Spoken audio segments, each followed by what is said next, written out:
habe der beieinander ist. Meine Auftritte sind alle abgesagt, nicht nur meine Auftritte, auch die Lesung, meine Moderationen, alles. Und da habe ich mir gedacht, schon her, du hättest jetzt am Sonntag eigentlich eine Lesung gehabt mit meinem Buch Gedichteln und Gedichte für Bayern und Preußen. War natürlich schön, wenn man das eine oder andere Gedicht vielleicht so unter die Leute bringt. Und wenn es euch gefällt, dann könnt ihr gerne Bücher bei mir bestellen. Wir Künstler, wir freuen uns mittlerweile über alles, das wir irgendwie verkaufen können. Und da lese ich jetzt ein Gedicht für, das habe ich vor kurzem auch bei Wolfes Lokschuppen vorgelesen und das hat die Leute recht gefallen.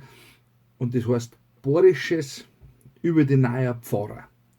Der Schneider Karl, der hat es jetzt geschafft, eine Lungenentzündung hat er mit 96 Jahren dahin gerafft.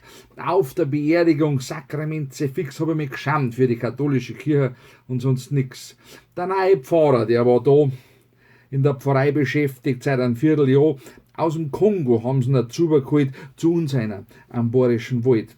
Würdeloser geht's gar nicht mehr, innerlich werden mir ganz weit, wie er dann vom Schneider Karl verzeiht. Da steht er vorn, der schwarze Mann, und wo so oberliest, hört sie es so an. Ah, die Karl ist ein guter Mann gewesen, hat er einer guten Frau den Resse. Und er hat 3 Kinder, ein Bauernhof und viele Rinder.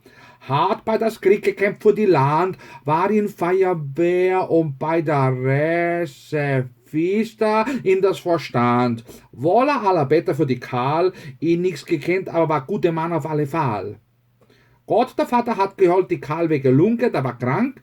Karl will alle sagen, guten Dank.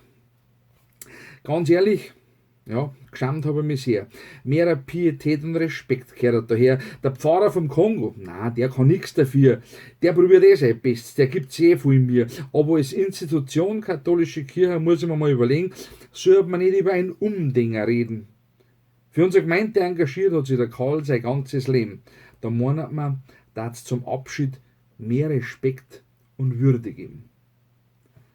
Und wenn ihr mehr von diesen Gedichten hören wollt oder sehen wollt oder selber lesen wollt, es gibt ein Bier, man kann es bei mir bestellen.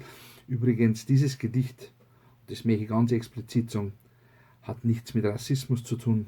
Das ist ein Tatsachenbericht. Viel Spaß.